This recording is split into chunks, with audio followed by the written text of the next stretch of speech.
ఏం ఆలోచిస్తున్నావు? సైలెంట్గా ఉంటామని ఆలోచిస్తాను. మళ్ళీ ఏమైనా మాట్లాడితే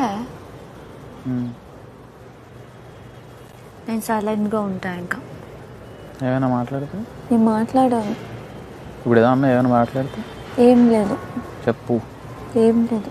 చెప్పవా? ఎందుకు చెప్పు? ఏమైనా ఉంటే కదా చెప్పడానికి. ఇప్పుడు అన్నా కదా ఏదైనా మాట్లాడితే అని ఆపేసి. ఏం లేదు. ఇయ్యొద్దు చెప్పు. ఇవ్వద్దు, అవ్వద్దు, ఇలాంటి వద్దు, ఏం లేదు. చెప్పా. నిజంగానే ఏం లేదు. చెప్దామని ఆగిపోయావు.